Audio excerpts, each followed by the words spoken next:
Welcome to Meaningful Meditation for Life, hosted by Dr. Erhard Vogel, who has taught among the Himalayan sages for the past 50 years and is recognized around the world as a master teacher of self-realization. On this podcast, we invite you to discover his teachings, guided meditations, and classes. You'll return over and over to your favorite episodes in the archive and continue to grow with each new episode. This is the Fundamental Meditation Series. You'll learn meditation and self-realization from a master teacher. You'll learn the importance of knowing who you really are and experiencing a life true to yourself. This podcast series reflects just a portion of the 8-week program with Dr. Vogel. For the optimal experience, please start with week 1 and follow along for all 8 weeks. Each week will begin with a class and be followed by a meditation. I'll be introducing our teacher in a few minutes. He is a man who has taught all over the world, throughout the United States, throughout the university systems, and for over 40 years he's been bringing a message of self-empowerment to people. I met Dr. Erhard in an event just like this. Someone encouraged me to come, and I went, and you know, when you go to a class or a meeting hoping to gain something, to find something valuable, and whenever I go to something like this, I think, I just want a tool. I want to walk out of the room with a tool I can put in my toolbox, a resource that I can keep, a gift. So I went to the class with that in mind, and I had a question in the back of my mind as well. I had learned to meditate about 25 years ago. I went to a class. It was a 6-week class. It was held in Hillcrest. And when I got there, I found out I wasn't really the person they were designing this course for. It was for people in crisis. All of the students in there were AIDS or HIV positive. So they were really in crisis. And they were in a meditation class because they wanted a resource to help them face what they were facing. It was an intense class, but it was a wonderful class, and I learned a lot, and I took away a tool that I've used throughout my life. But I had a question. What is meditation? Why do we do it? How does it work? Am I doing it right? And I couldn't get answers to that question, even though I'd looked for a lot of years. A lot of definitions, a lot of words, but I didn't get the answer. But when I went to Erhard's class, right off the bat, he answered those questions for me. And I understood the value of it, why people are talking about it now. Why is it everywhere? Because we know there's a benefit. And now I understand through his teaching what that benefit is, how it works, why we do it, and how to do it right. I was happy to have gained that much in his class, but then he went on and he started answering questions I didn't know I had. One of the things that was going on in my life at that time when I walked in the room was that I had a great life, everything was perfect, and yet something was missing. I felt like I was just an ungrateful person.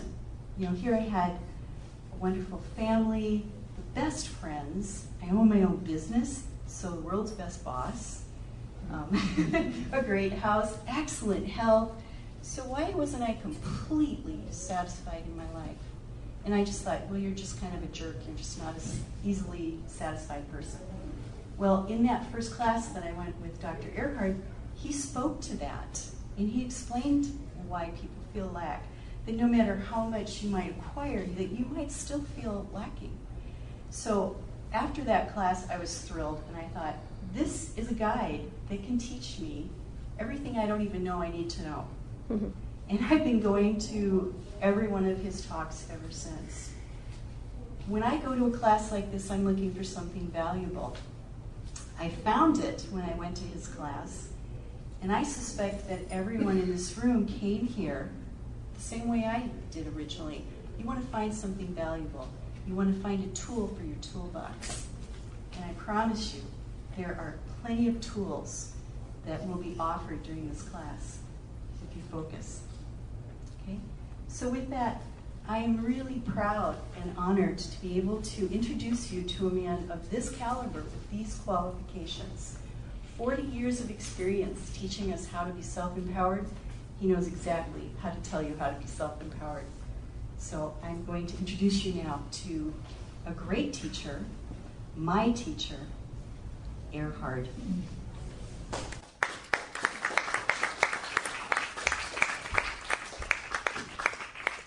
Thank you, everyone, and good morning. Good morning. We're going to be spending some time together this morning, and it may be the time of your life. But that's up to you.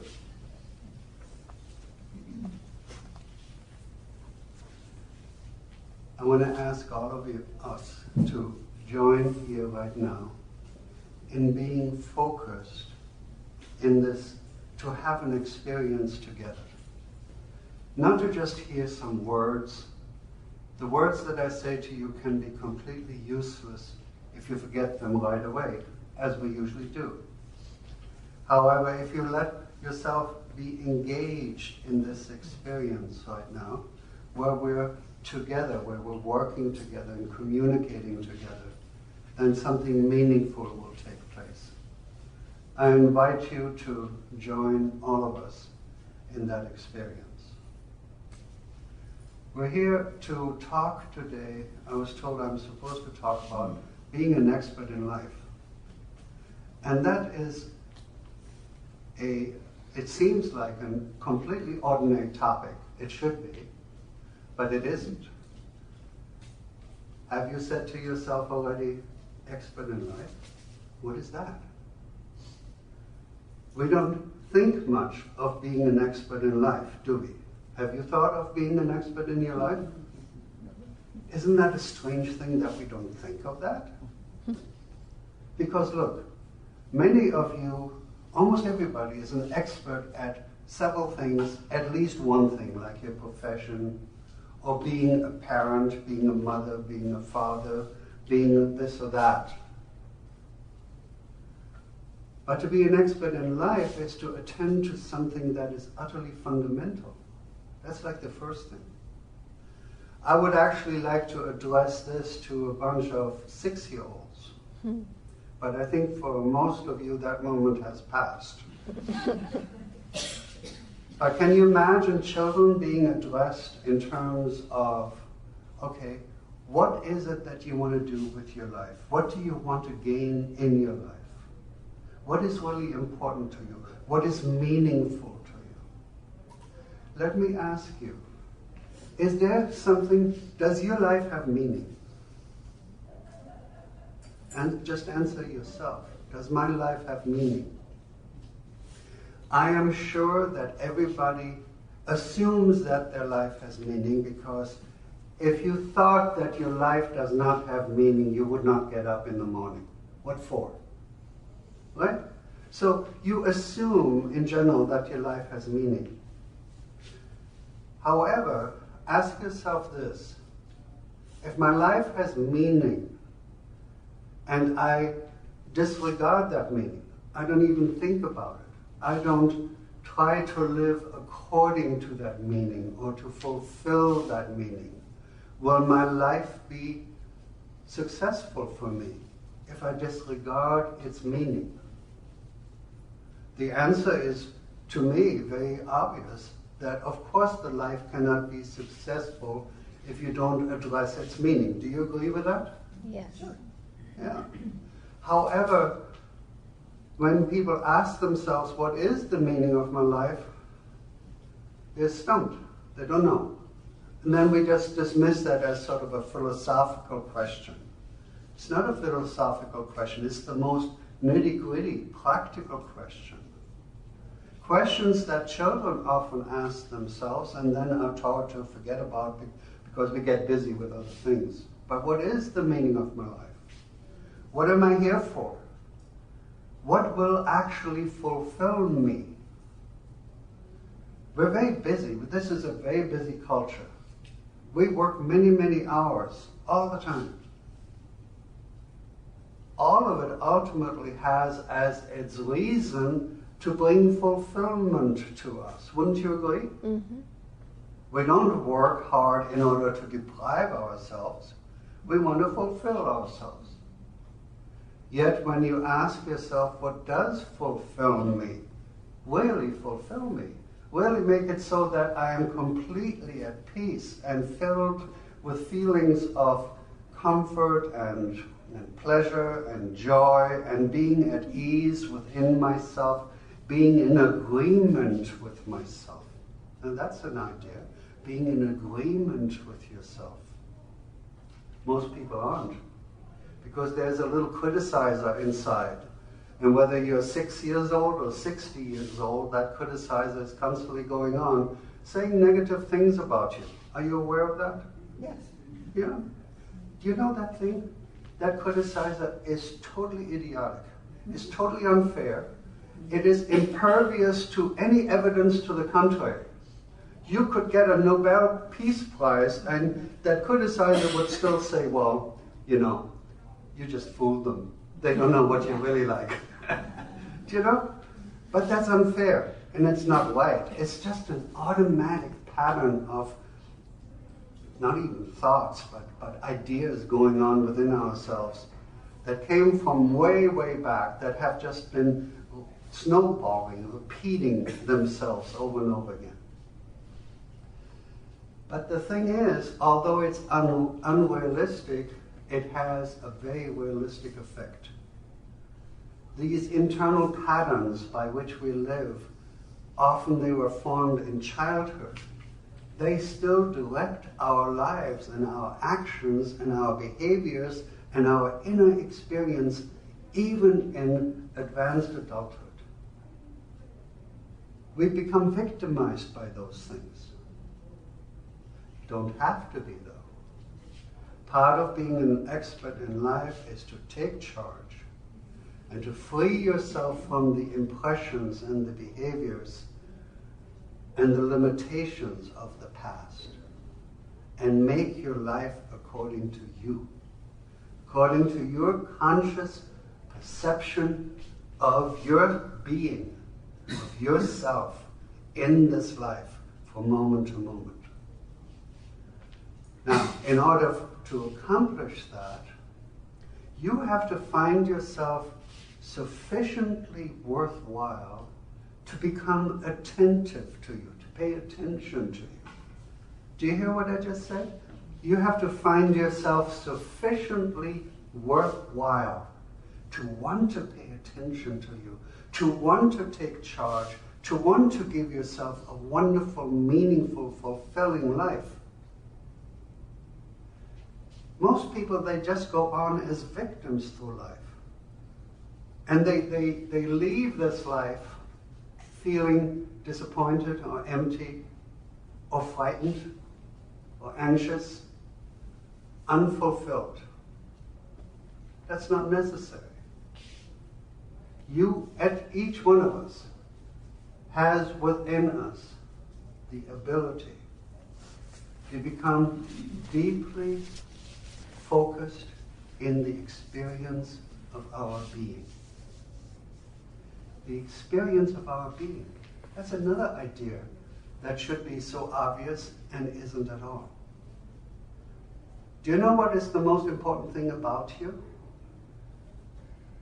Think simple. Think fundamental.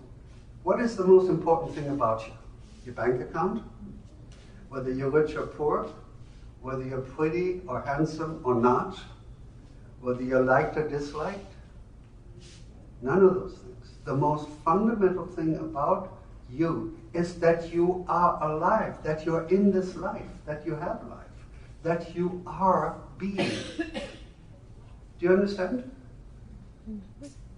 Now, just in terms of practicality, is a life successful when we disregard what is most fundamental about us, don't even think about it, don't even address it?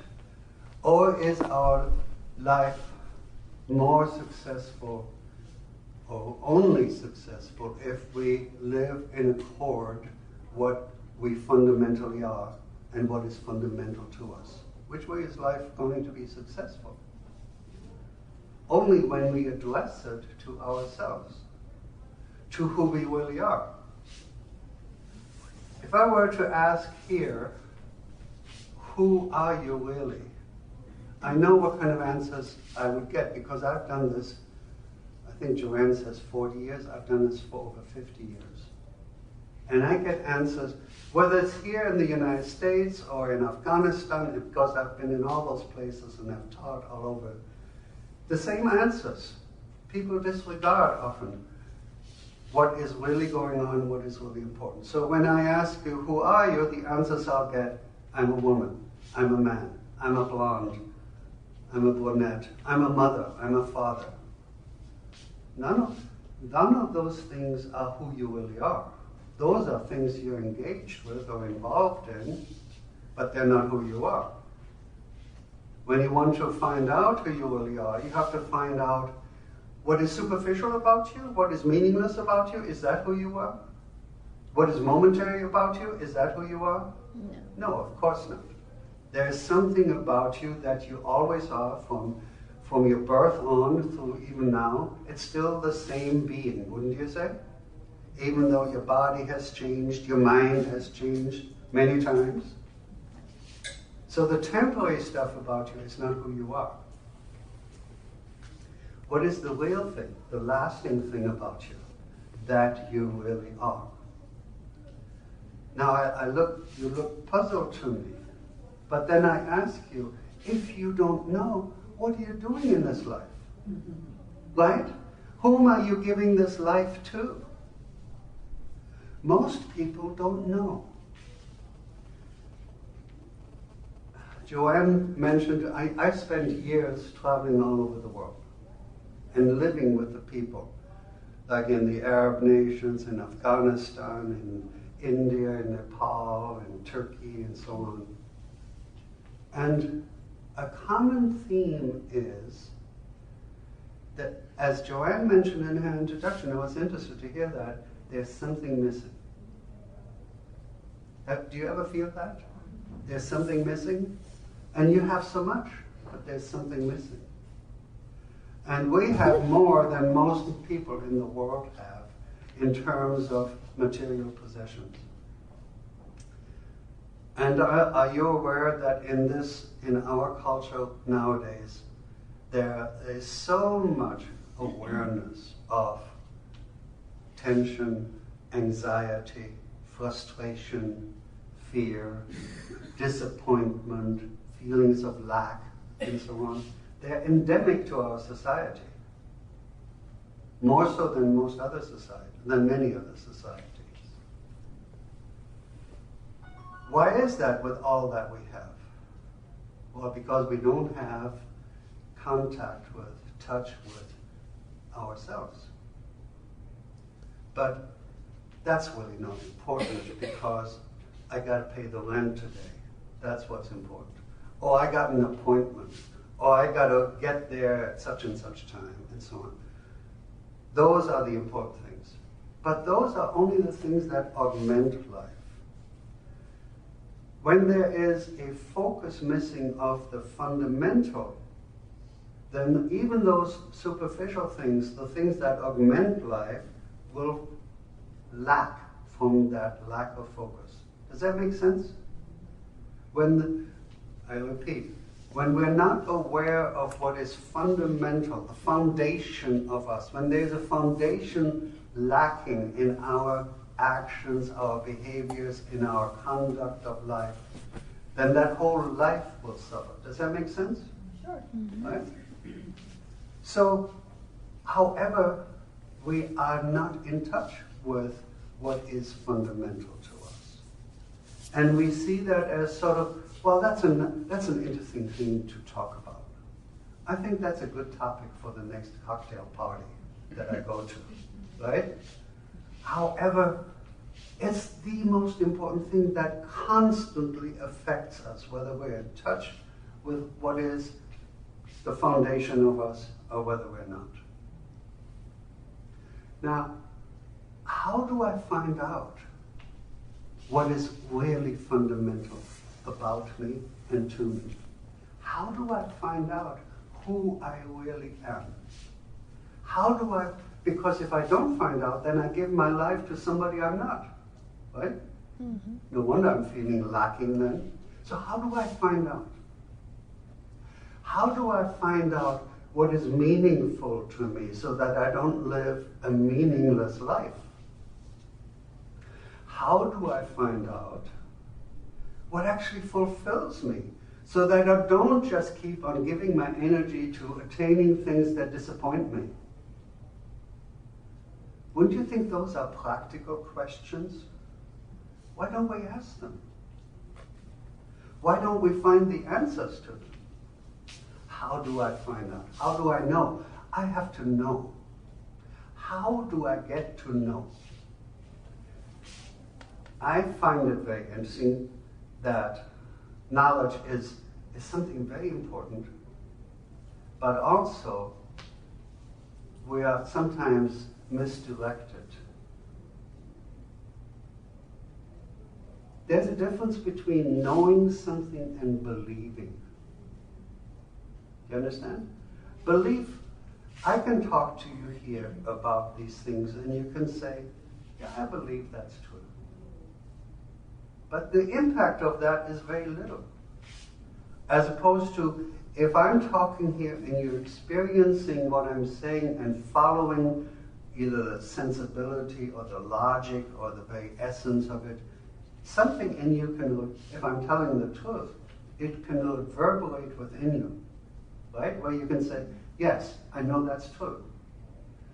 Have I said anything today where you could say, yeah, I know that's true? For example, that to address what is fundamental to you is highly practical and important, right? So you can say, I know that is true.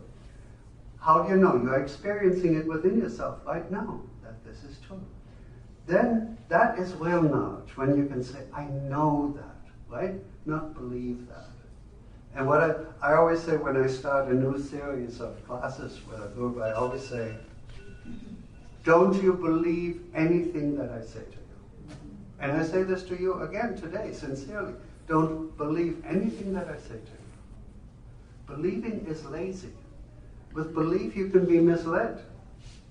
But when you know from within yourself, then you can respond accordingly.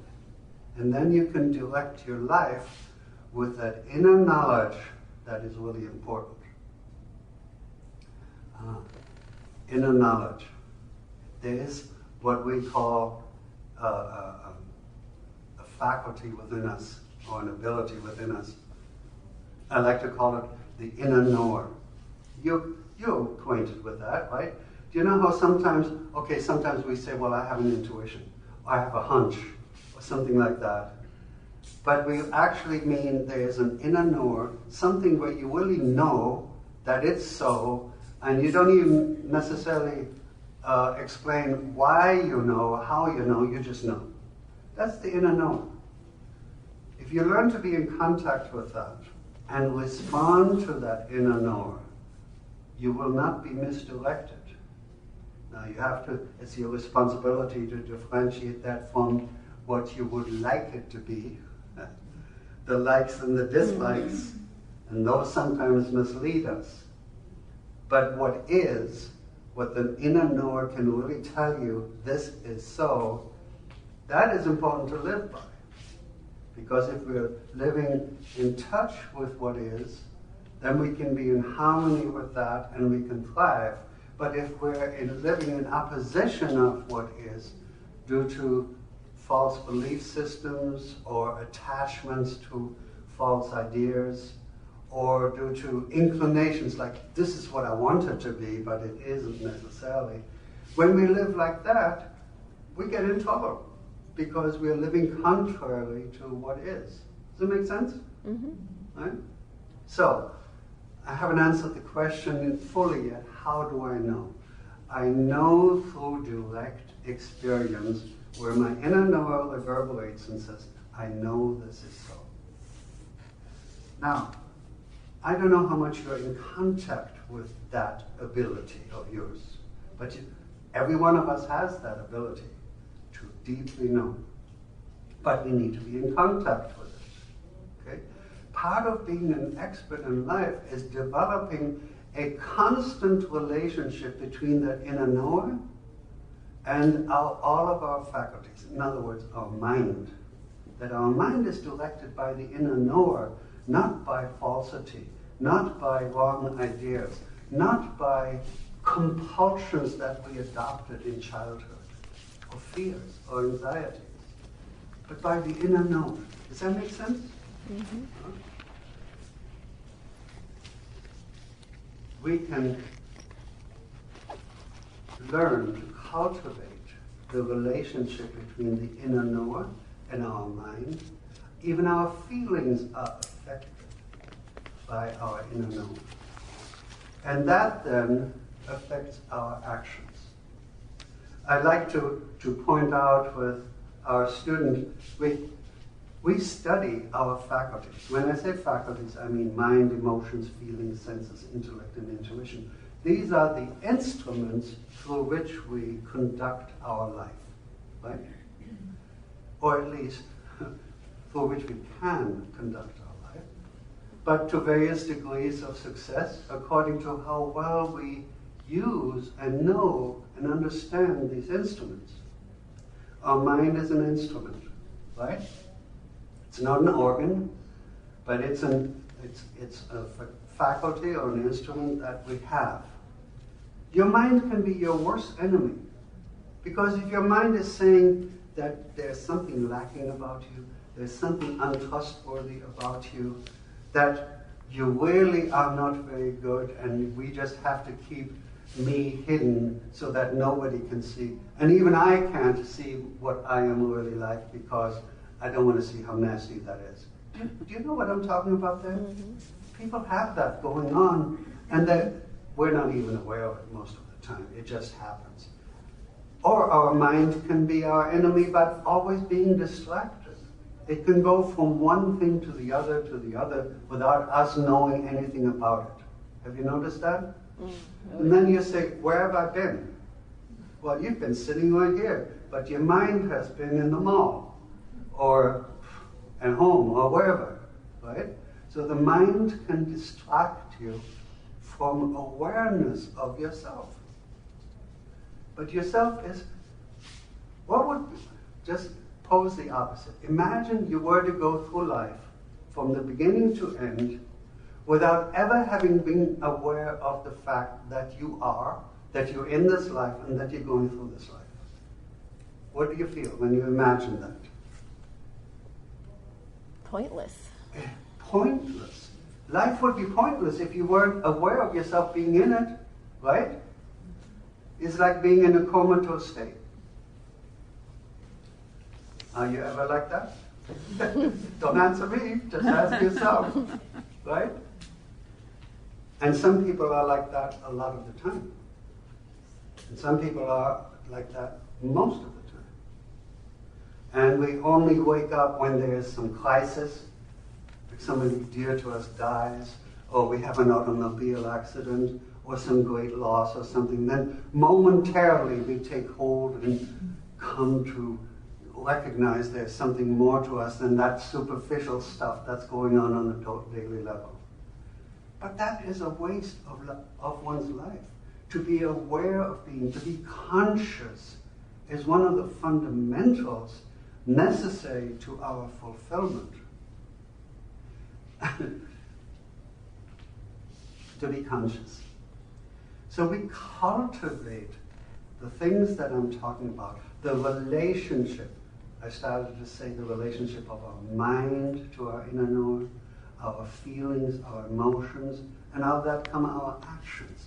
Out of that comes a way of life, of being focused, being centered, being present, being in touch with ourselves, making sense, having joy, having comfort, having security. When you're in touch with yourself, you get to know how beautiful and powerful each fundamental being of us is.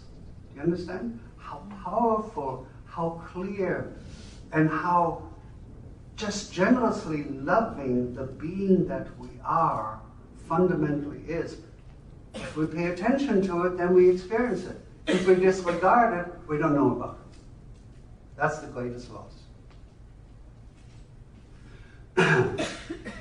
I show often when I talk and start new classes. Okay, here's a mind, feelings, actions.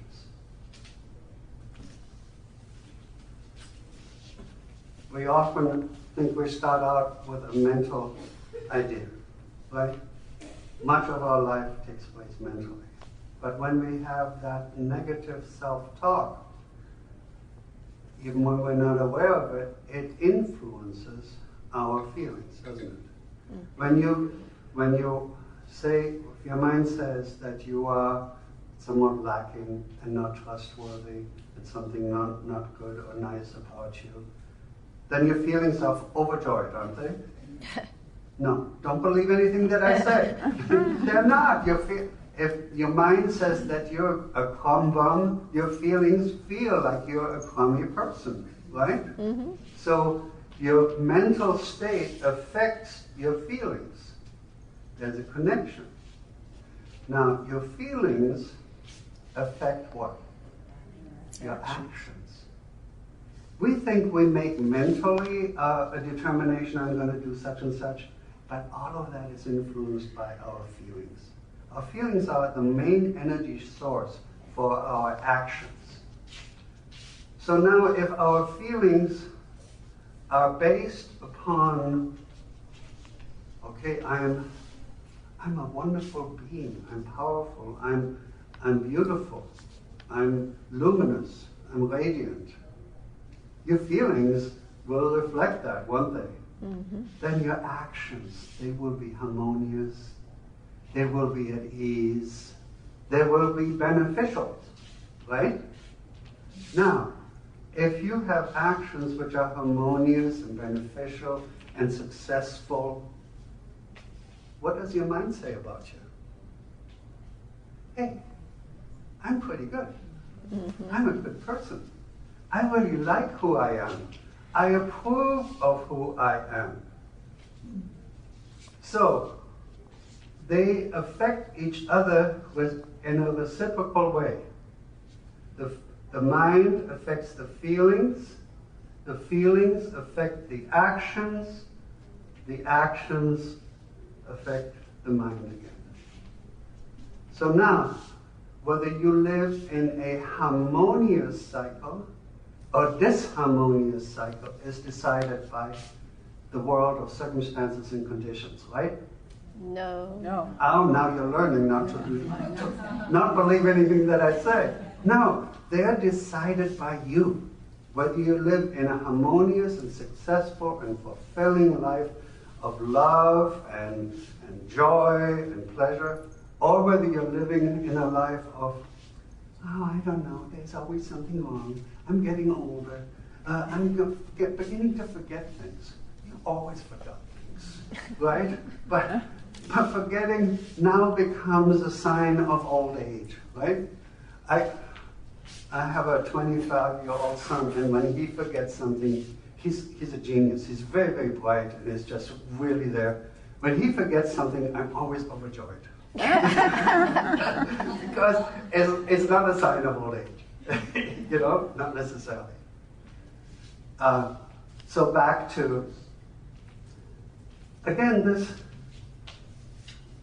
when this is a negative cycle that we are victimized by and subject to, we feel disempowered. And I think Joanne used the term empowerment in her introduction. Mm-hmm. When we are in touch with ourselves and live true to who we really are, being an expert at being myself, right?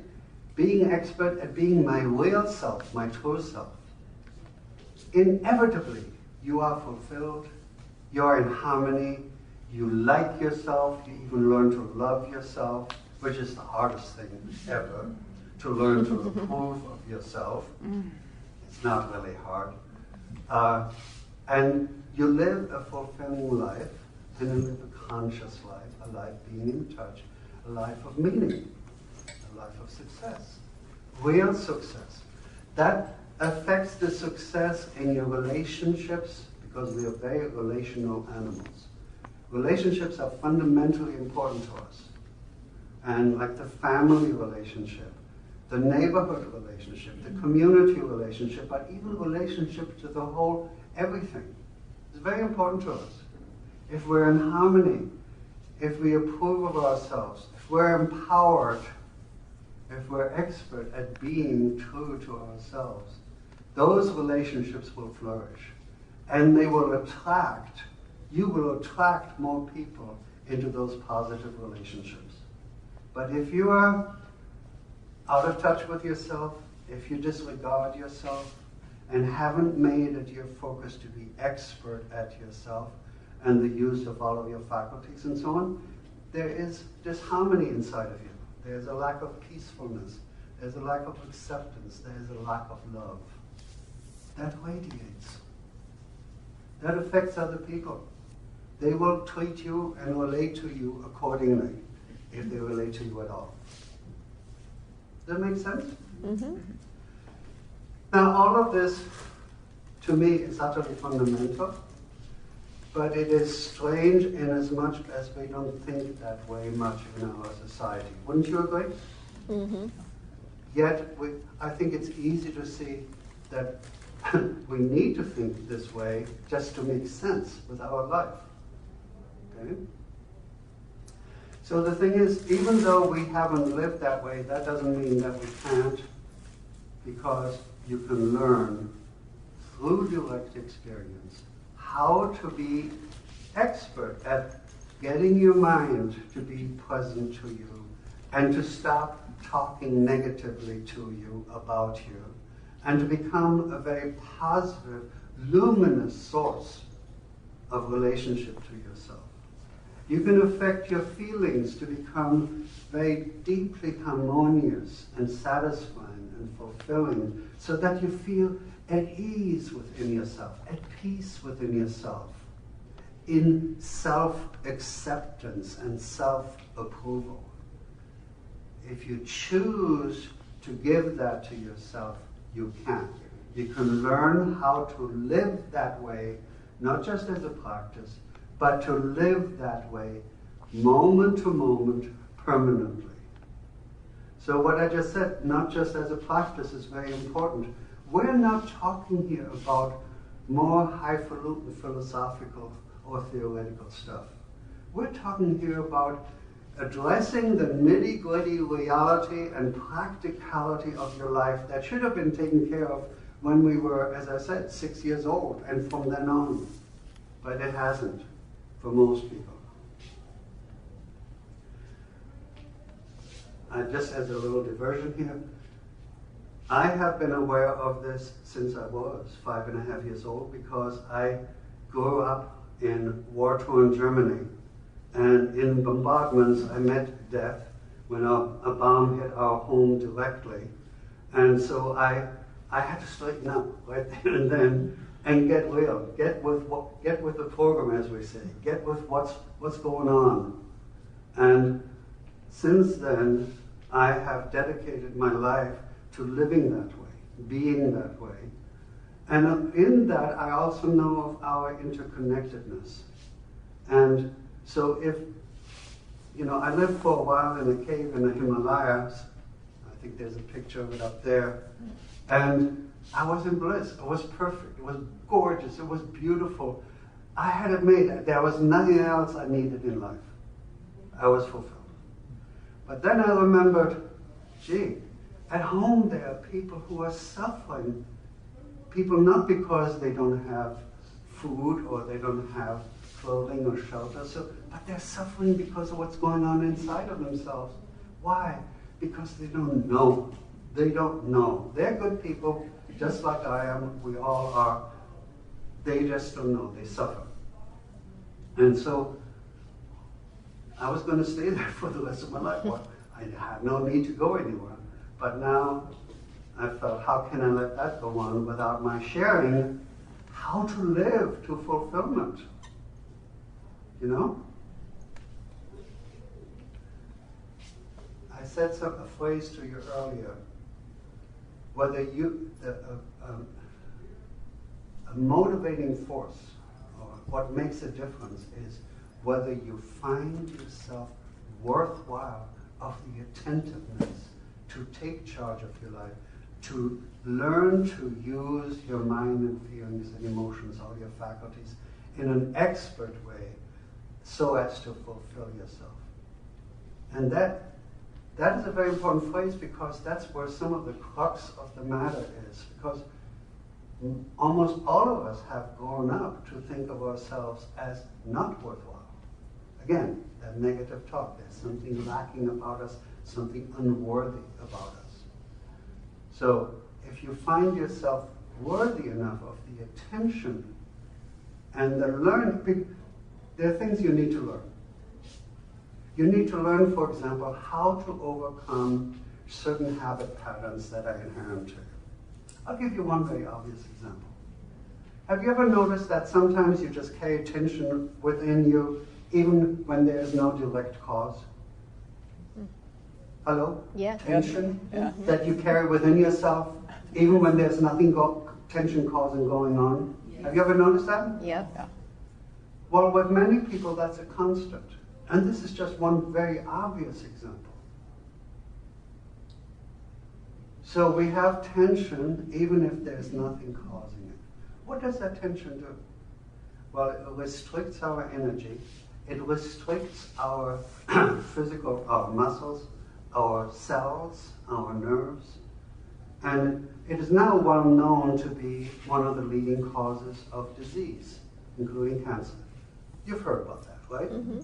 Do you accept that that is the case? Okay. Yeah. So when we have tension, endemic tension, always going on, it's very, very destructive. Have you ever felt like tired, 3 o'clock in the afternoon, and said, gee, I haven't done anything to get this tired, but I'm very tired. Well, that tension eats up a lot of your energy, So there are ways that we teach from the beginning on to become at will aware of the tension and to create within yourself a state of freedom from tension. A state in which you are deeply relaxed. You cause that to happen down to the cellular level. And it makes an enormous difference to your life. Just as one very simple fundamental thing. You also learn how to focus your mind, to have your mind working for you, not against you, but be present for you, help you in the experience of the conduct of your daily life from moment to moment. You learn to even be aware of how your breathing affects you. If you were to breathe like this for about 5 minutes, what would happen to you? How would you feel? Pass out. Exhausted. You would feel nervous and right? Or if you were to breathe like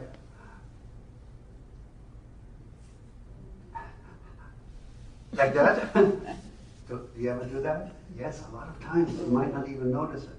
So you learn how to even become aware of your breath and regulate your breath.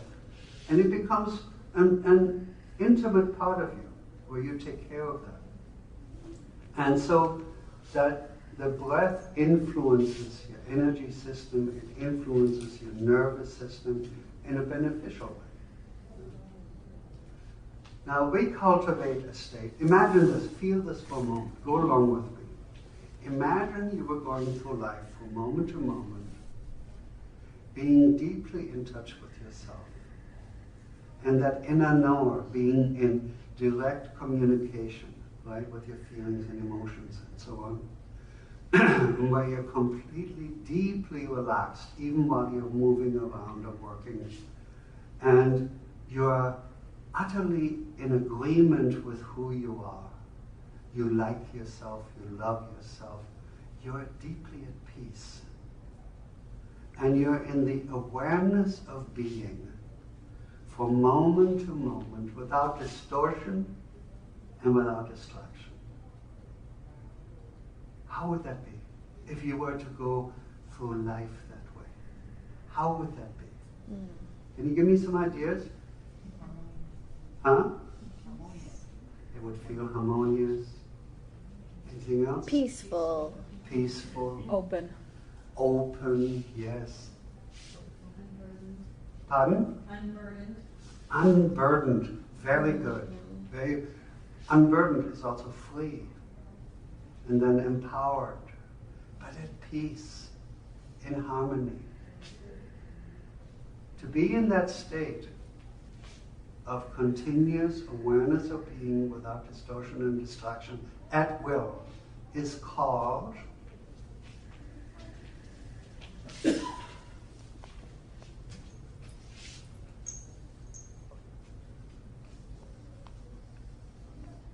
you guess?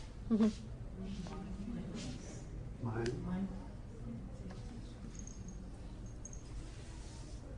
Medical?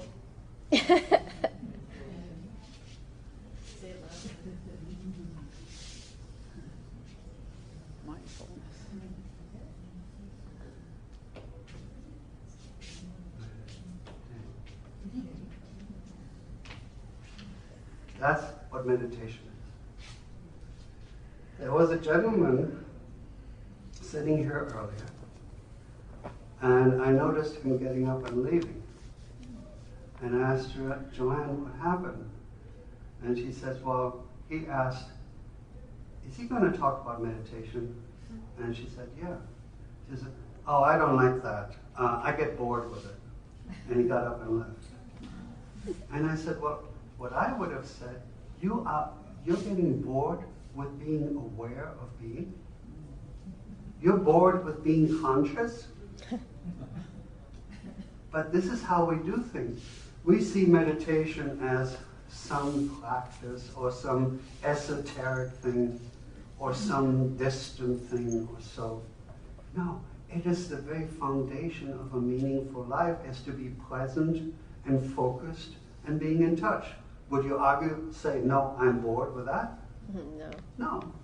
So this gentleman had a wrong conception of meditation, which most people have. I'm working on a book right now, and last night I was editing on part of that, and at the very beginning I said that meditation is so difficult. There's a lot of talk about meditation nowadays, right? You hear this everywhere. Family Magazine, Elle, the men's magazines and so on. Meditation is always there, right? The problem with, and many people try nowadays, but they're frustrated after some weeks or months of trying because it doesn't work. And meditation doesn't work. You gotta work it, right? But you gotta know what to do. Mm-hmm. And most people who are taught to meditate are not taught to meditate. And so they don't know what meditation is, including their teachers don't know what meditation is. I taught meditation all over the world, and even in India I find meditation teachers who don't know what meditation is. They say, well, look at a candle and try to be quiet. What happens if the candle goes out? Well, then you're out of luck. Well, okay, then take a flower. What happens if you're somewhere and you don't have a flower with you? You can't be conscious, right? Now, the reason people have such difficulty being in that state of awareness of being is because they don't know how to. They don't even know that it exists, that it is available to them. If you find yourself sufficiently important, you find out how to be attentive, how to be present to yourself from moment to moment, and how to be an expert at it.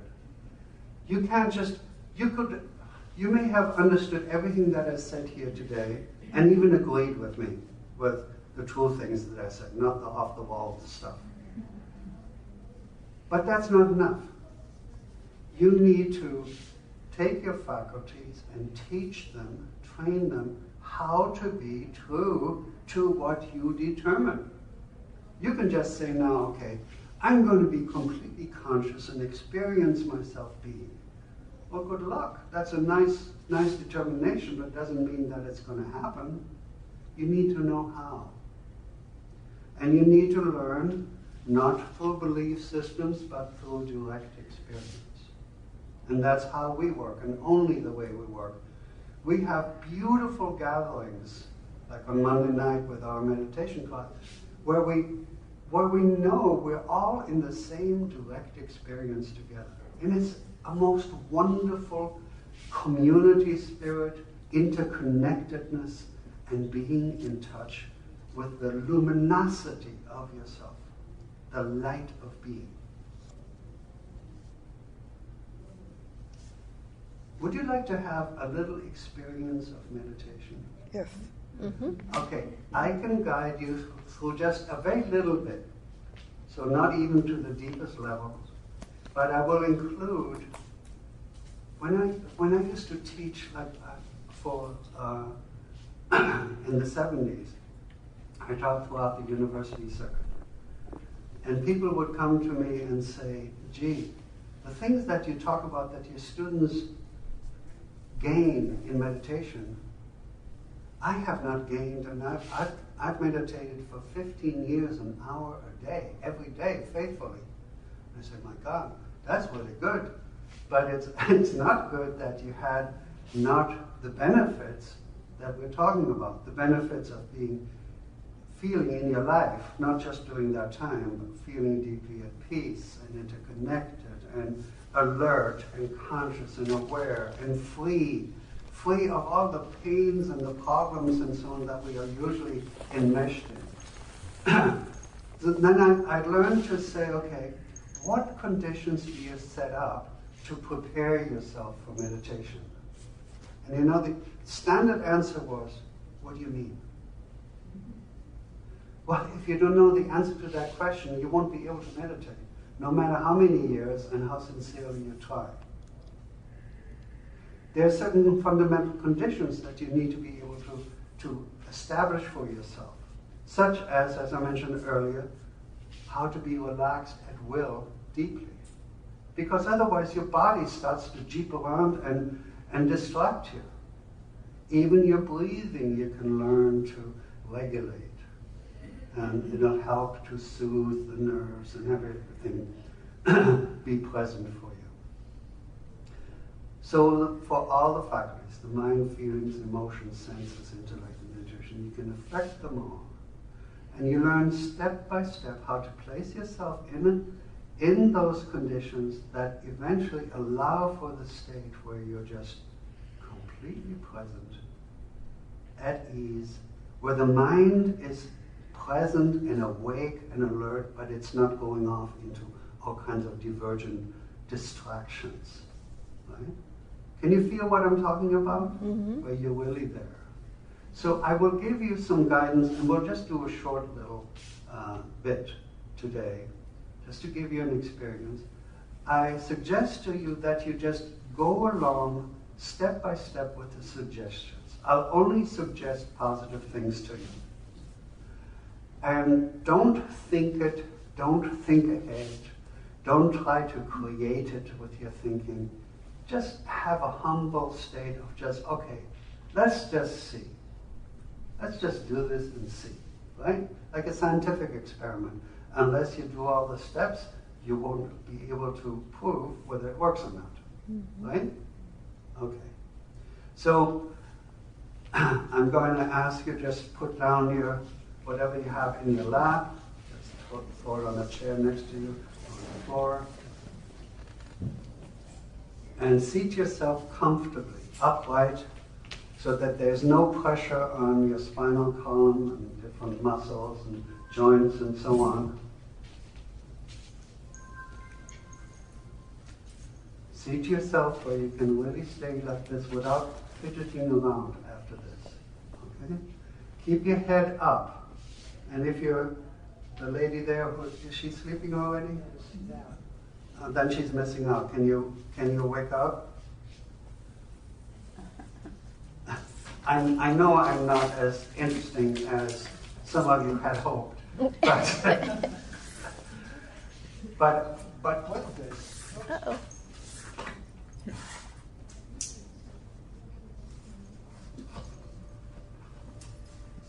Is that right? Yep. Okay. So with this, I'm going to guide you to become relaxed, which means also that you might have a tendency to drift off to sleep. My best advice to you is don't.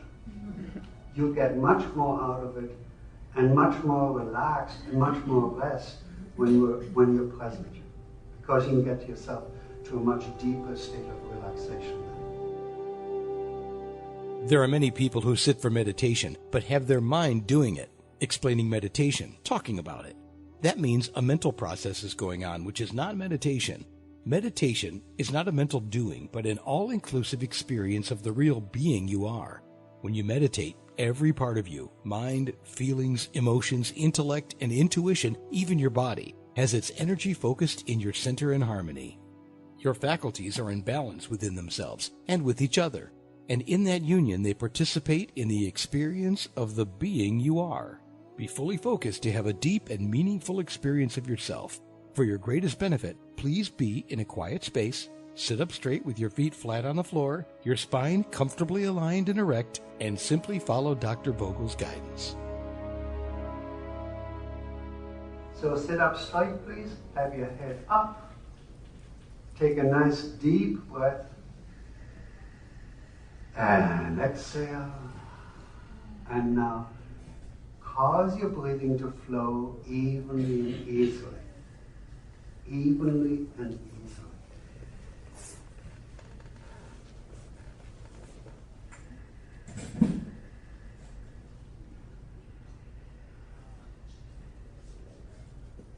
We're going to address the various parts of our body and simply give them a signal to relax.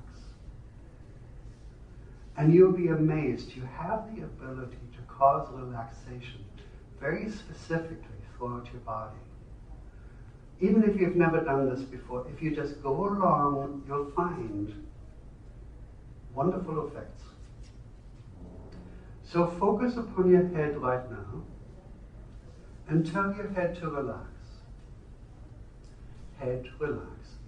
And imagine you can feel a sense of relaxation flowing from the top of the head, through the forehead and temples and brow. Relax now. Relax.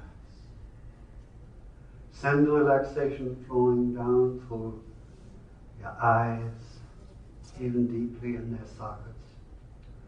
All the facial muscles relax.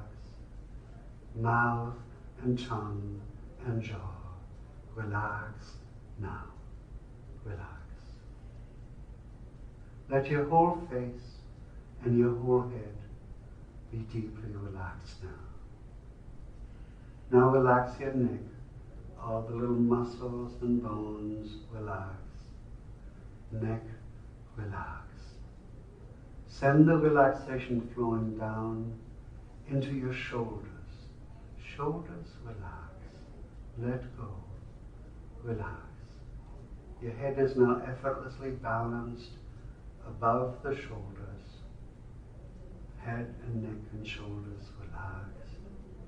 And now send that relaxing energy flowing down your back, from your shoulders down through the rib cage, into the lumbar area, the small of the back, and down into the pelvis, your seat.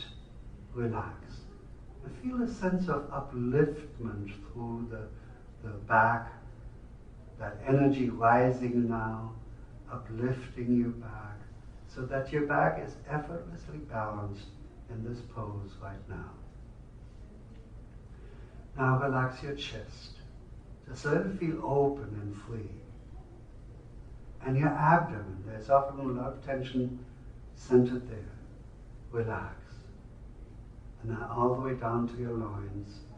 Relax, relax, relax. Now for your limbs. Tell your arms to relax. Just hanging from your shoulders, down through the upper arms, through the elbows, into the forearms, the wrists, into your hands, and through the tips of your fingers. Relax now. Relax.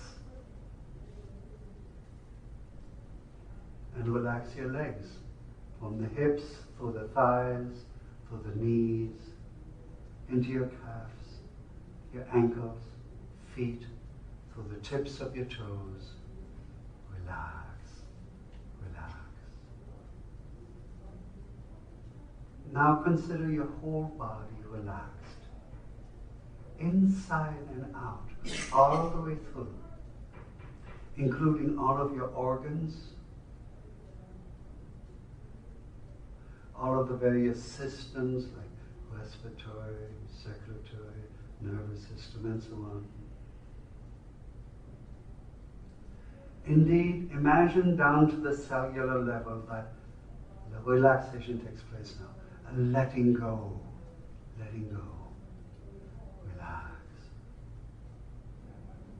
Have you noticed your breathing has become more easy now, more harmonious and fluid? For a few moments, let your mind observe the flow of your breathing. And only that, only observe. As the breath comes in through the nostrils and goes to your lungs and then flows out again. Let your mind simply observe without any comment. Just be like an impartial bystander. Observe the flow of the breath. And only that. Remember to be at ease, to be deeply relaxed. The relaxation flows now to deeper and deeper levels. You start at the impetus. Relax, relax, relax. Your mind only watches the flow of your breath. Just let go. And you may notice that your mind tends to kind of stay in the area where the breath goes, the area of your lungs. This is also the area of your heart, just that general area. And you know, when you point at yourself or when you say something really got to you, something really touched you, that's the area that you touch with your hand when you talk about yourself. Consider this area now just as a way of focusing. Consider that area as being your very center. Being the center of being. Your center. And tell your mind that you invite it to stay right there in your center, the area of your heart. This is also your center of self-awareness. So tell the mind to be at home here in your center. Be relaxed. Be at ease.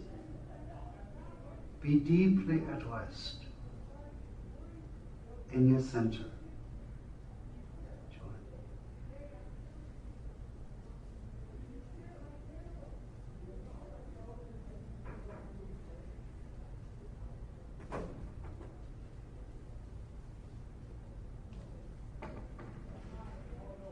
Now, if you find your mind distracted by things, jumping to other things, don't worry about it. Don't fight it. Have that part of the experience of yourself being right now. Your mind is resting in your center, at home there. Your mind at home in your center. And since the mind is the coordinator of all the faculties, they are coming there to rest in your center as well. So your feelings, your emotions, your senses automatically all come together here in your center. And you be open to that. To let everything about you be gathered now in union and in harmony in your center. So the faculties, mind and feelings and emotions, that sometimes oppose each other. They're all now resting in your center, effortlessly balanced, tranquil and calm. Your breath keeps on flowing harmoniously, soothing all these facets of you. And you establish yourself more and more in a sense of peacefulness and balance.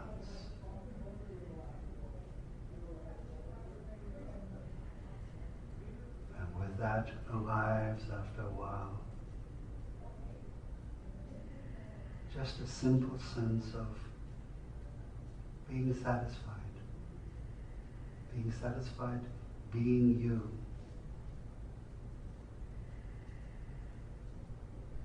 Being in approval of yourself, in agreement with yourself.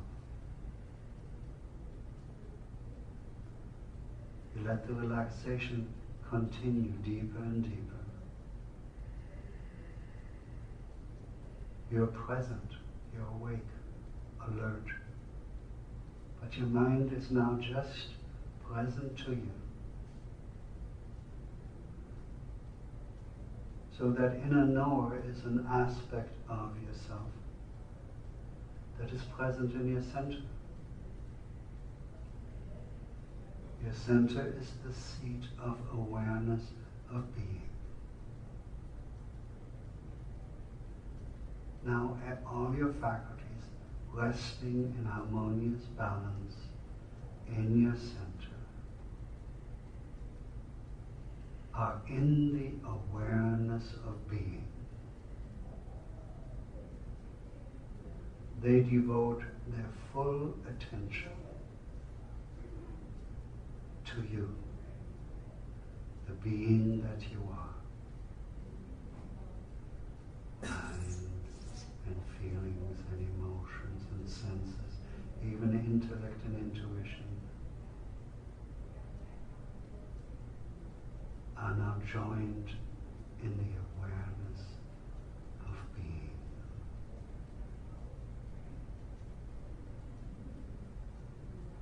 And this is what they were created for. This is their fundamental function. To serve you in the experience of being from moment to moment throughout your life.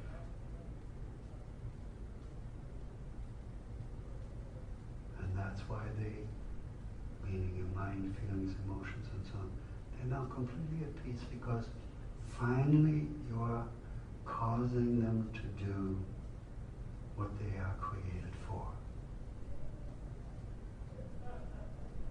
To serve you.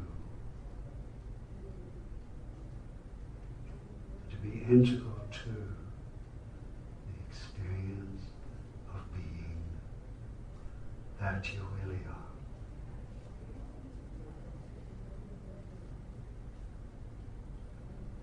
So the mind has to seek nothing.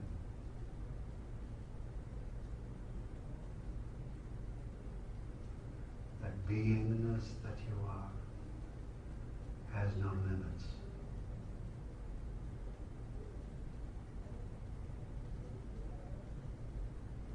And interconnects you with all other forms of being. All that is being.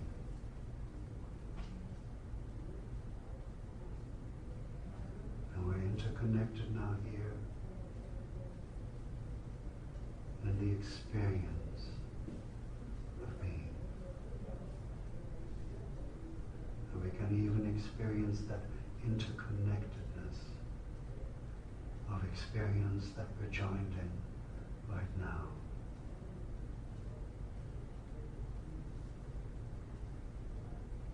Deeply relaxed,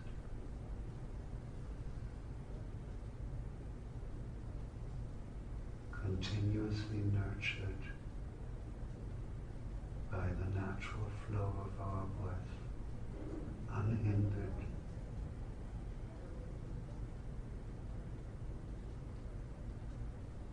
Everything about us gathered in our center, the area of our heart, being present unto ourselves with unconditional acceptance,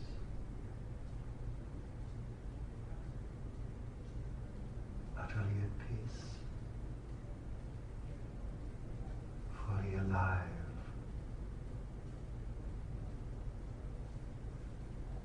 in the experience of ourselves.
Experience yourself as worthy of this attentiveness, worthy of being with yourself, being one with yourself.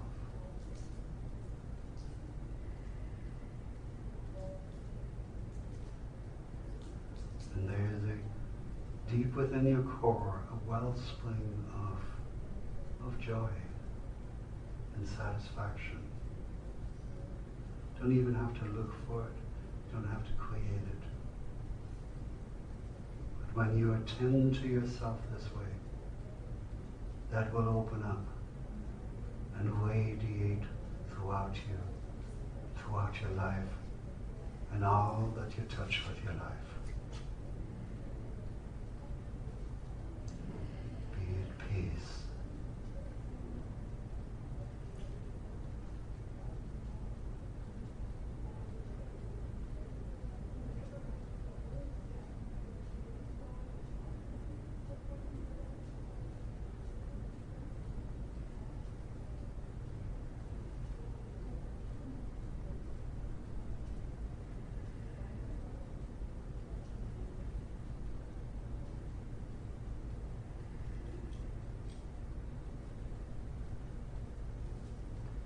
And gently stretch out your arms overhead. Inhale and exhale deeply now.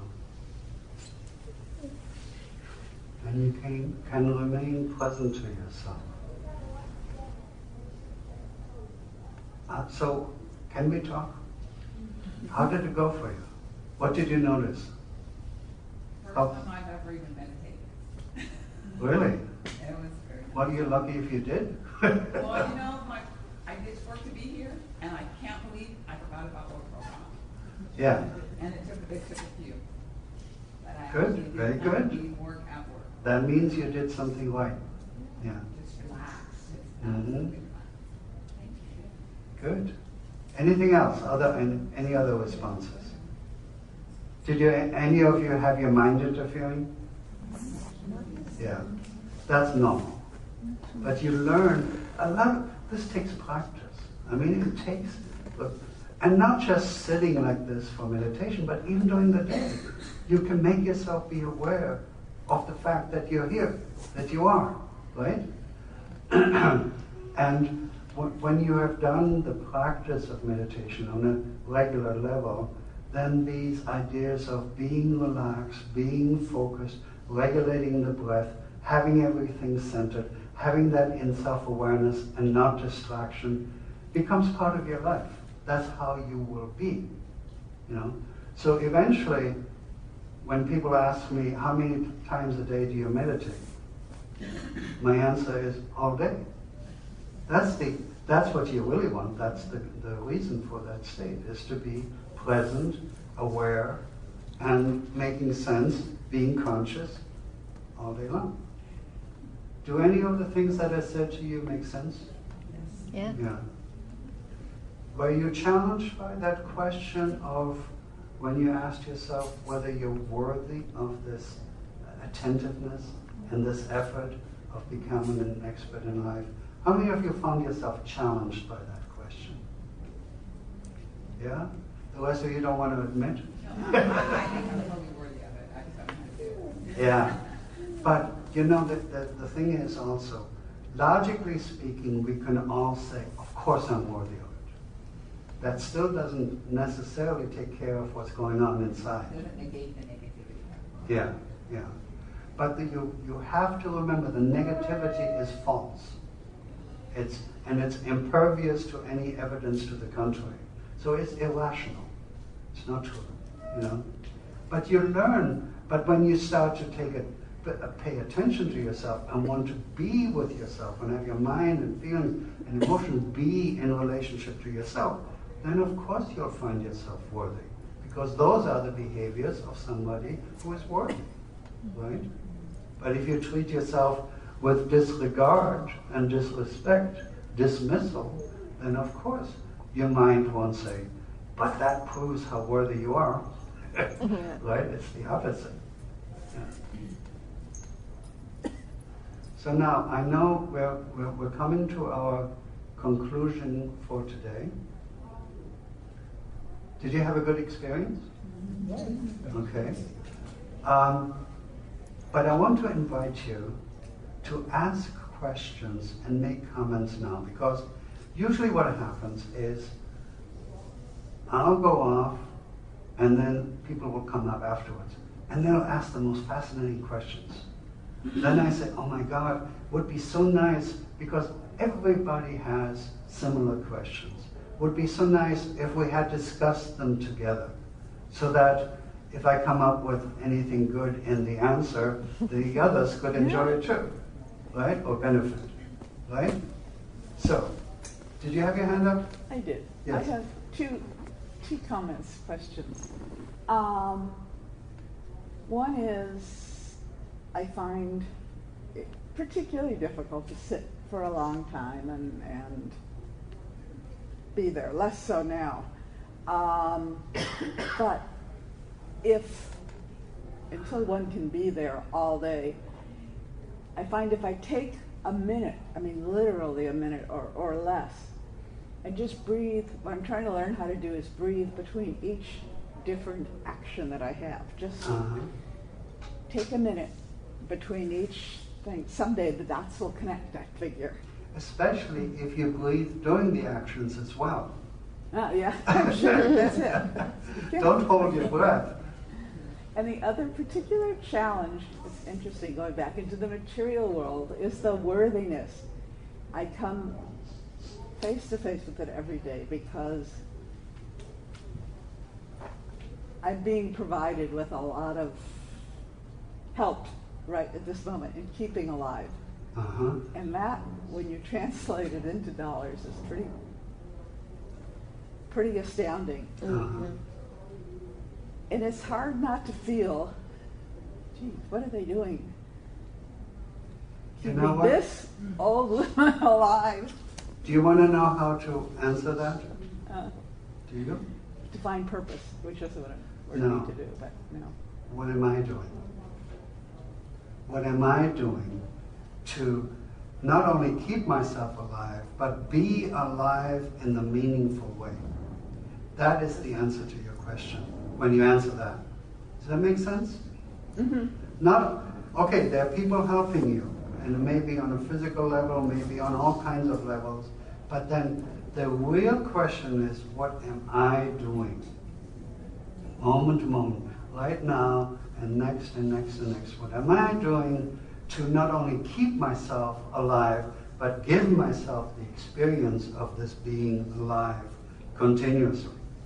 When you do, then you don't worry about the others anymore. You don't worry about having to, I mean, it's all about me right now. It's very uncomfortable, you know? Well, you know, you said something, that's something very true. We are so egotistical. Egotistical means living according to an ego concept that I'm an isolated entity, right? And so, with that, we're taught it's not good to be egotistical. Therefore, we should not focus on this isolated entity that I am. We should focus on others. But you see, the mistake is not where the focus is. The mistake is how you regard yourself. You're not an ego structure. You're not a body-mind concept. That's not what you are. And that you need to really learn, not just because I said so, but you need to learn that you're so much more than that. But then also, logically speaking, if you're not balanced and focused and present within yourself, how beneficial can you be in relationship to everything else? Because it's lacking its foundation. You understand? So, but in the awareness of the real being that you are, that's where you experience and find your true interconnectedness with others and learn how to be beneficial to others in just your way of being. Does that make sense? Yeah. Put on your own life jacket first, maybe. Now, one other thing that you said is that you find it so hard to be still. Well, that's like almost a neurological and physical reflex in us. We use yoga classes as a way of, our yoga classes are absolutely beautiful. They're not just the postures, but you're learning how to be present to yourself while in movement, how to be conscious, how to be aware, how to be deeply relaxed, releasing all the tension and letting go. That, you know, that guidance I gave you about relaxing, that works, doesn't it? Even though you didn't do as well as if you had done it 100 times, right? So, but even if you do it just once, it works. Well, with yoga, the yoga classes, all yoga means being in union, having everything about you in union with you and with what is, you know? So in those classes, we learn how to be so deeply relaxed and so deeply present. And then, but you also, you pump up your heart and get up your metabolism and so on. And then, so after about an hour and a quarter of that or so, you've really upped your energy level. And then we have a 10-minute guided deep relaxation where you just lie on your back. You would think that's the easiest part of the class, right? It isn't. That's the most, for beginners, it's the most difficult part of the class. Because they gotta fidget around, they gotta do something, and their mind, their body just won't take it to lie still like that. But within 2 or 3 classes, you learn how to relax so deeply that letting go is so beautiful and so energizing that you love doing it. And this is what I also always stimulate is have your faculties register how much pleasure this is. Was this pleasurable what we just did? And that's just the beginning. That's just scratching the surface. If you find yourself worthy of the attentiveness, you will find a wellspring of the deepest satisfaction and pleasure. There was a hand? Yes. I found that I got so relaxed, I felt like I was falling asleep and I was distracted each time because I had to jerk myself up. Yes. That's a common experience. Even in the final relaxation after class where we're not even saying meditation or anything, that's common.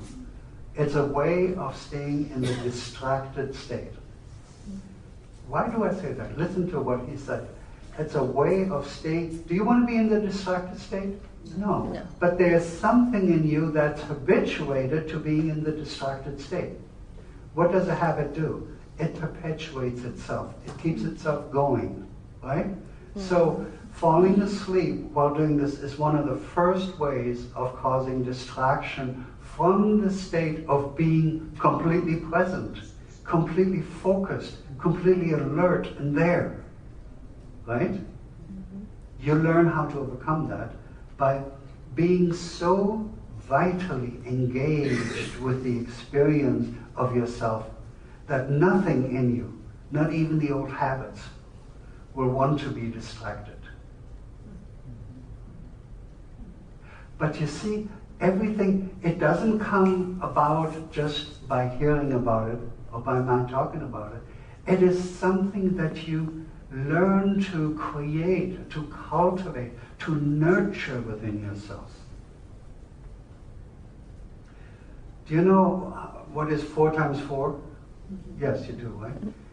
Were you born knowing that? No. But right now, you knew right away. You didn't even have to think, right? You cultivated that ability early in childhood. Before that, you should have cultivated the ability to be aware of being, to be conscious. But you weren't taught about that. So you got a lot to overcome. You got a lot to catch up on. Are you worthy of that attention?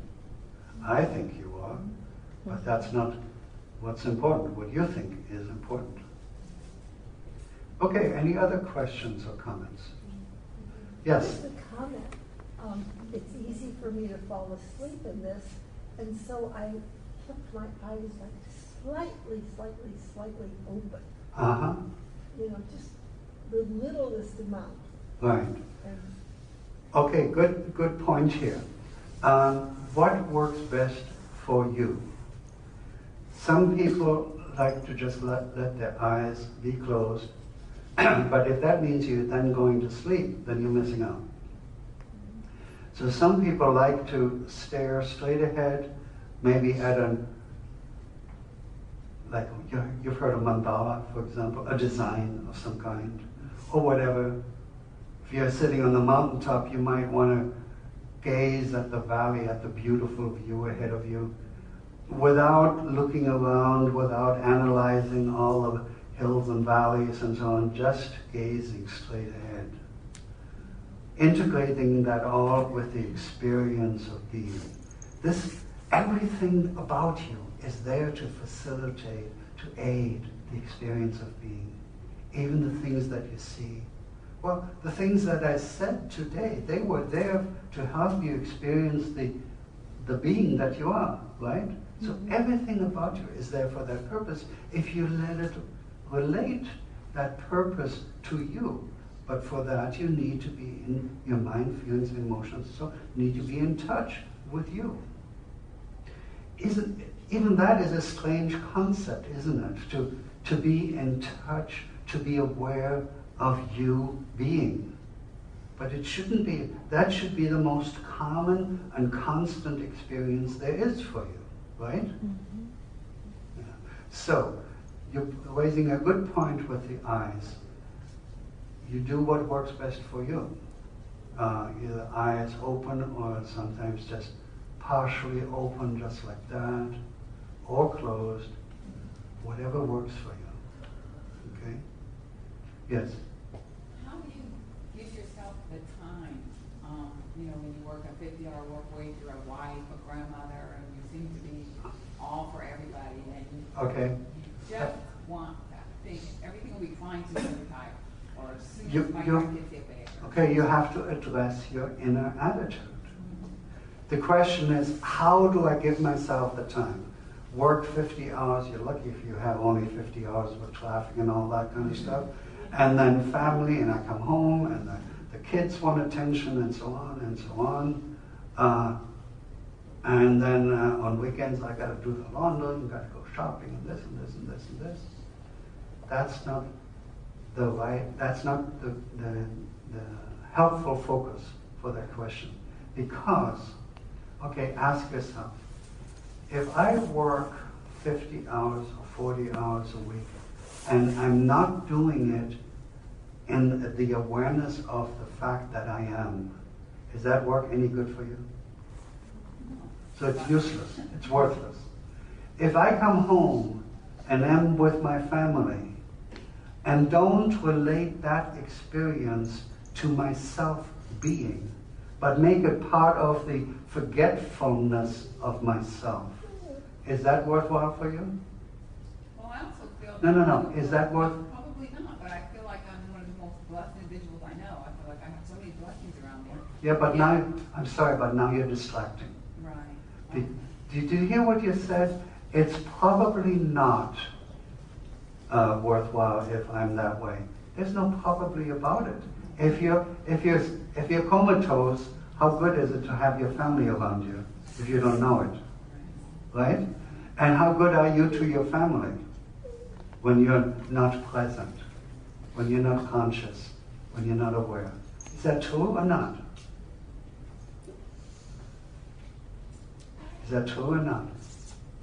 So, that has to be the first.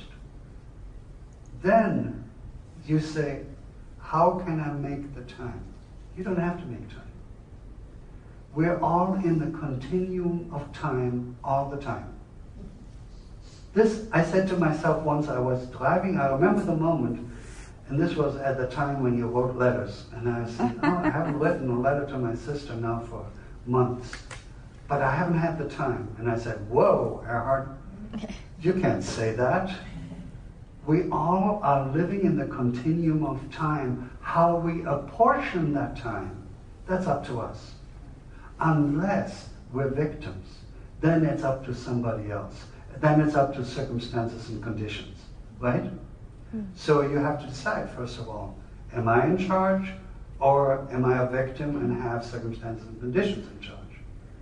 So if I'm choosing to, and there's nothing wrong with choosing to work and choosing to do this and this and this, but if it is in the awareness that it is my choice and I'm doing it consciously, not at the expense of my consciousness. Mm-hmm. You see? Now, here's another point.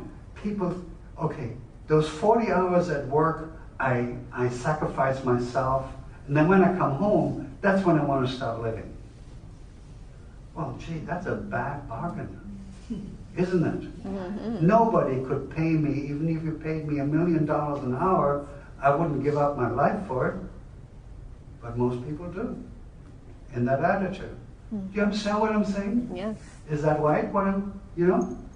So, if you are aware that the actions that you are doing, the way of life that you're conducting, is by your choice. You're saved from the victimhood that, oh, this is necessity that's imposed upon me and imposes my choices. But this cannot just be a mental game that you're playing in order to shift things up. No, you have to be real in that. You have to be in touch with yourself and see that the worthiness of you lies in you being in contact, being the experience of yourself all the time.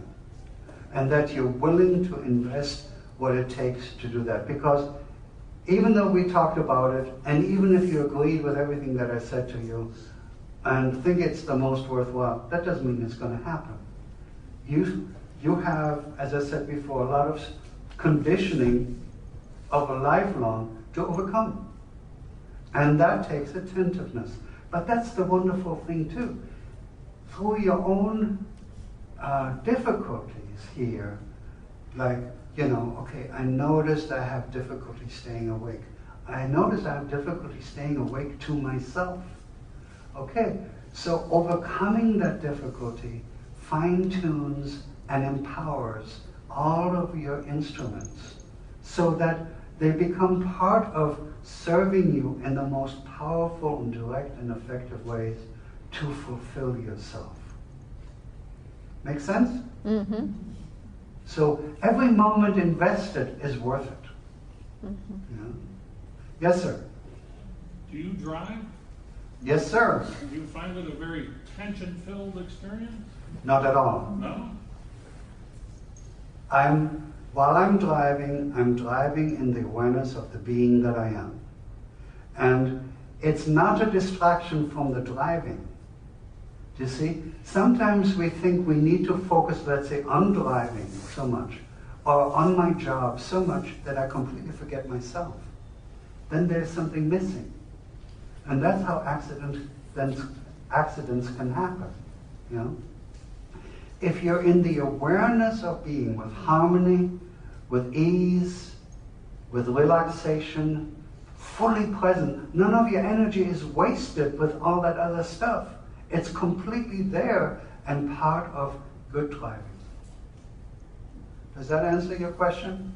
Well, yeah, to a degree. I mean, my observation, and I have many observations, I said driving out here in California, because I wasn't raised here, the driving I've noticed is fast, reckless, and courteous. Some possess all three. Yes. Okay. So to which degree could I fully answer your question? You said to some degree. Yeah. You know, see, I pick up on that just like you said before, because that's how we do things to ourselves. We keep things so to some degree so that it's not fully realized. Mm-hmm. Yeah? But can you imagine driving in a state where you're very present but deeply relaxed and not distracted by any tensions or any anger or any worries or any plans for the future, but completely there, that would be a better experience? Sure. It's possible. No, I don't say it's possible. It's a given. Okay. Yeah. Yes, ma'am. I think it all has to do with your personality. I agree with him. If I have shopping peacefully in my mind, I'm enjoying my shopping experience, and I have somebody 2 feet away yammering on the phone in my ear, that irritates me. I can't get it unless I'm on drugs. I don't see how you can just go into yourself. I just don't get it. If I wake up in a good mood and I get an irritating phone call, or my husband is picking or something, nitpicking, I thought that you would explain, how do I change that feeling? I can't just go into myself. Can I ask you something? Can I ask you something? Sure. So the state that you are now expressing is that you're subject to and helpless with conditions and circumstances that are imposed upon you. No, everything outside me Right. affects me. I don't Right. understand how So it can relates to me. Well, would you like to understand? I would. Okay. Would you like to be free of that? Sure would. Of that dependency on the outside forces? I'm not dependent on it. I would like to alleviate it. Well, if they're forcing you to be upset and angry, it's a dependency relationship. But the thing is, I'm asking very carefully, would you like to be free of that? Because a lot of times, though we say it bothers me and so on, we don't want to be free of it. We cultivate it. And just a second. And you're asking me, you haven't explained. I actually have. That whole experience that I guided you through is more than an explanation, but it's the whole experience of how you can free yourself from the outside influences, being dependent and being victimized by that. And you're shaking your head no. Because it sounds like self-hypnosis is what it sounds like. Nothing wrong with that. I don't have that type of personality. You I'm have aware of everything that goes on. Okay. So, in other words, you have the personality of a victim. This is what you're saying. I have a personality. So you have the personality of a victim is what you're insisting on. So what do You don't have to. You can learn to do things where you are so focused on what you're experiencing within yourself, where you so deeply know who you are and appreciate what you are so powerfully that none of those influences will affect you. In fact, you use them as a reminder of this yammering voice used to get me all upset. I use it as a reminder now to focus within, implement what I've learned and what I've taught to myself, and free myself from that influence, if you want to. But if you want to insist that nothing will work, you're absolutely right. Nothing will work. Yes, ma'am. I'm not going to the depth where you've gone, but what might help you, I used to, when people cut me off on the road or whatever, I would say, you asshole. And then I started saying, bless you, my child. And it changes your attitude, and then it's easier to go where he's. Well, I've overcome that problem because I figured they have to be someplace faster than me, so I let them go. Okay. This lady's next, and then I'll come to you. Yes. I was going to say the same sort of thing. It's like when somebody gets robbed or something stolen from you, and say, you know, that person must have needed my coat more than I did. You know, that person is cutting you off and getting somewhere. So all of those. That, you know, that you can feel empathy. I wasn't the one who brought up the traffic issue. No, I know. I'm just using that as an example. Just like if somebody steals your coat and you're a victim that somebody stole your coat, but if you turn it around to God bless whoever needed that coat and got it. I mean, it just sort of, in terms of framing things. So what you're saying, in other words, you're in charge of how you think of that and relate to that, and what emotions and feelings come along with that. You're in charge of that. Right. Yes. Yes, ma'am. So what I'm hearing is we've been practicing a certain way, and you're encouraging us that this will take time, and this is a practice that will take time, and you have to be kind to yourself and allow yourself to do this practice, and by doing that, you really get to know yourself and love yourself. Yes.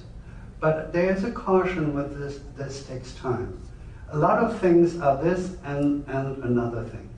It takes time of you to bring this about and to become expert at it and proficient at it. But there shouldn't be the attitude that sometime in the future I will live this way. Right now, I am aware. You can say to yourself, right now, I'm aware that I am. And I understand that that's really important. I'm also aware that I can make myself my instruments be relaxed and present and be at peace and at ease, because I like that. And that's healthy for me. I will do that right now, and I will do it as much as possible as I can get myself to remember. I will cultivate that. I will remind myself as of now, not sometime in the future. A new habit. Yeah, you cultivate a habit by actually doing. And when you do something persistently, the chosen actions that cultivate the positive habits that you want, that will cultivate a character. So character, it's not saying it's in my character to be this or that. No, you cultivate the character. The character you cultivate is what determines your destiny. So your actions create your modes of behaviors, your ways of actions, that creates your character, which creates your destiny. This is the statement of liberation from dependence upon circumstances and conditions, including destiny imposed. Hey, Erhard, would you mind repeating that, please, sir? The whole thing? No, just what you said, just right there. Okay. The actions that we choose, when they're positive actions, they will cultivate within us certain positive behaviors, positive ways of thinking and feeling, and then positive actions come forth from that. That cultivation creates our character, right? Am I a positive character, or am I an angry person, or am I an anxious person? Am I disharmonious? Or am I at peace? Am I, and so on, right? So the character is created. The kind of character you create is what determines your destiny. Because the character and the way of expressing yourself in this life and experiencing yourself in this life, that is your destiny. Yeah, well, that's great. That makes sense, right? Absolutely. Yeah. Yes.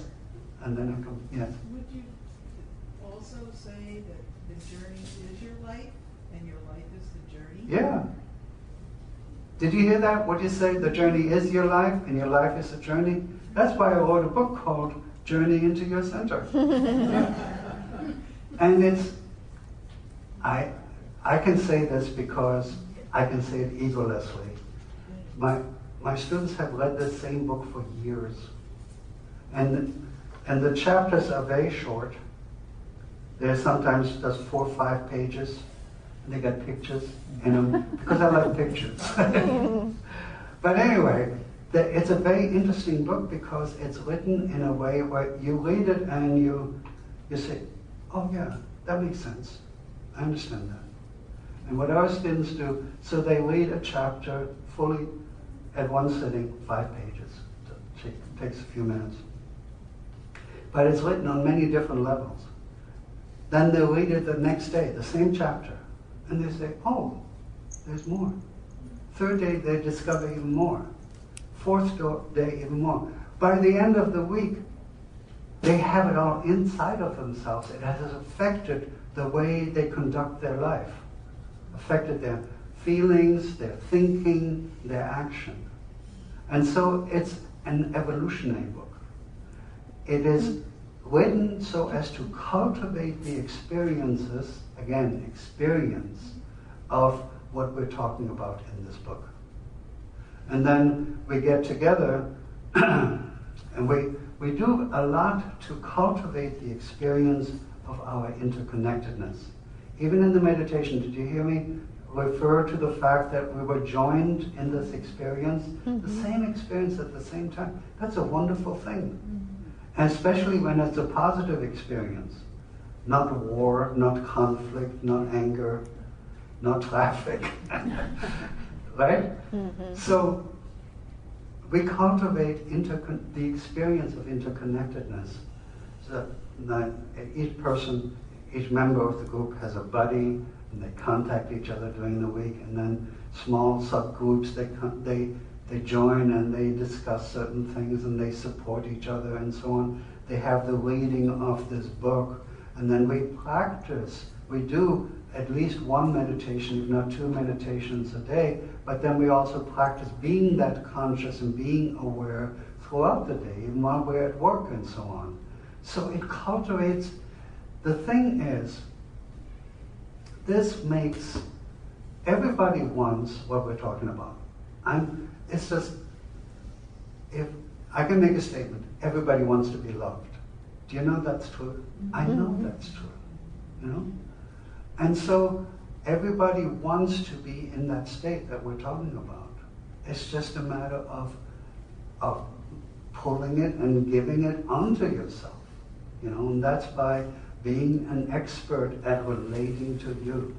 Relating your mind, your feelings, emotion, intellect, intuition, even your actions, your behaviors, all your experiences, relating them to you. That's where fulfillment lies.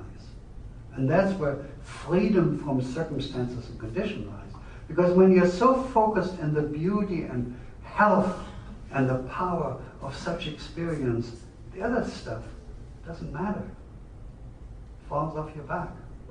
You know? Yes? You know, what you were talking about 5 minutes ago would suggest that those arrows are both directions, and you're speaking of cognitive behavior and cognitive therapy. Uh-huh. Yes. So your little diagram has only got it going one way. What you're saying is if you become semi-realized, you understand that your action is going to impact your feeling, and that arrow, there's an arrow on the other side. Yeah, he did put No. Yeah, there is meant to be an arrow in both directions. Okay. They all, like I said, the mental attitude affects your feelings affect your actions affect how you feel about yourself. And so also they go back on each other. The the way you think about yourself will directly affect your actions as well. And then the way your actions go directly influence how you feel. And the way you feel, if you're feeling lousy and crummy and so on, lethargic or lifeless even, then your feelings, your mind will say very negative things about you. But conversely, in the positive sense, it's so easy to turn it around. You cultivate positivity in any one of those three, in your thinking, in your feeling, in your actions. It makes a difference. And once you set yourself into that positive cycle, it becomes reinforced over and over and over again, until eventually there's no practice, you're just living it. You're living it consciously. Moment to moment, breath to breath. Yes? I have a feeling that all of this may be practiced a little easier, or has been practiced for more years in some other cultures than the United States, or not? Are we Americans just oblivious to all this? I have to give you yes and no answer. Yes, I think we are more oblivious than most. I think other cultures, they are inherently more peaceful, more self-aware and so on, but they're also less distracted by all of the material accomplishments and objects and yearning and so on that we have, and the demands that those objects impose, right? But then also,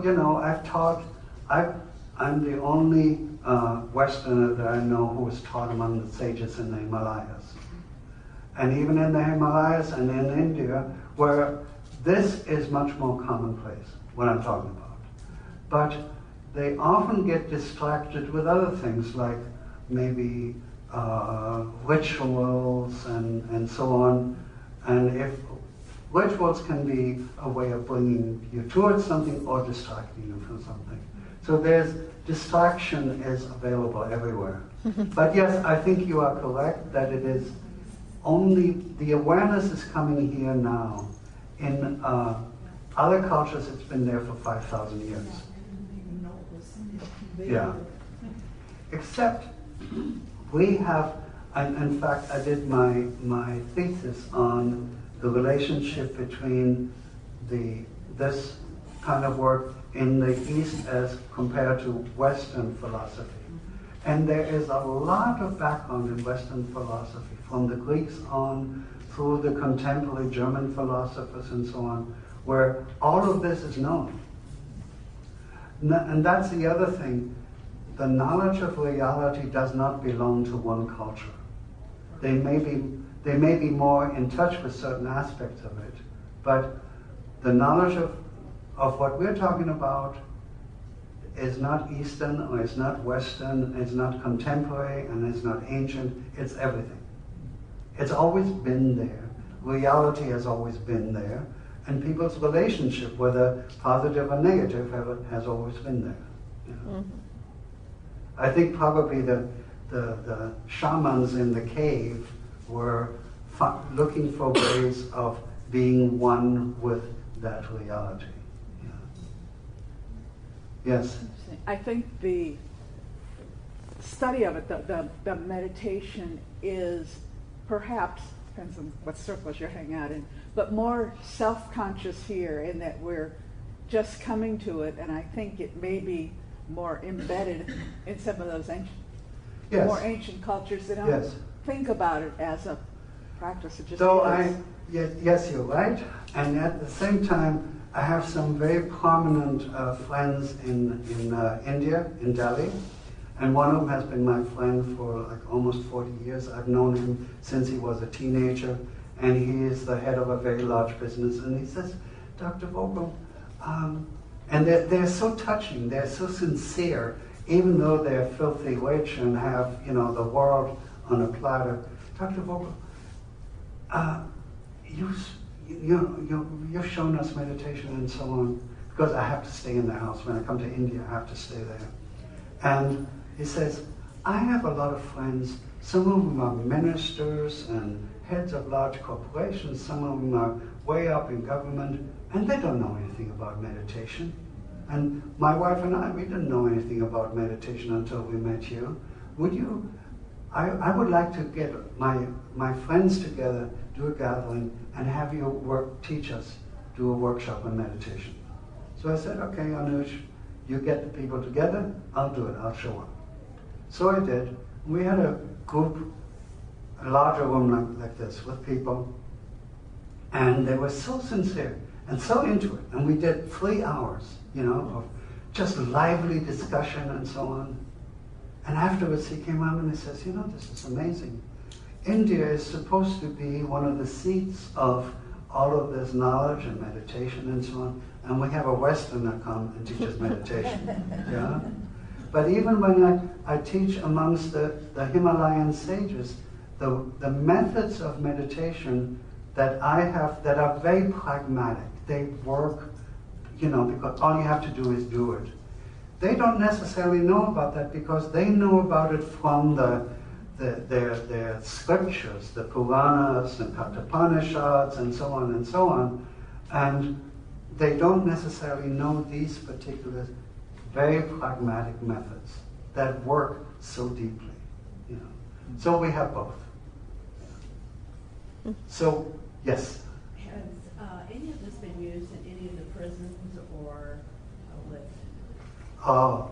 I think about 20 years ago, I did a program in the prison here, and it was touching because I showed up there once a week, and when I came in, the inmates were like in a large group gathered on the other side of the gates, and it's funny, you have to go through all these locks, and so it's really weird. They were waiting on the other side, ready to go for the program each week. And this was before, some of you may remember, there was a prisoner exchange program between Mexico and us, and so a lot of American prisoners came back into our system, and they didn't have the space anymore. So we stopped. But yes, it has been used, and I think is being used, in different places. Has it been successful? Do you know any studies that have been done? I could not cite any studies, but I know it was very successful when I did it. They came to me afterwards and said, could you give us tapes? At those times it was tapes, so that we could do a class daily by ourselves with your guidance on tape. So I gave them that, and they did a daily class. Yeah, and it helps them a lot. Well, I thank you very much for your attentiveness. It was a great pleasure to be with you, and I salute the power and beauty of being that you are, and bow down ego before that. Thank you all. Have a wonderful life if you want to.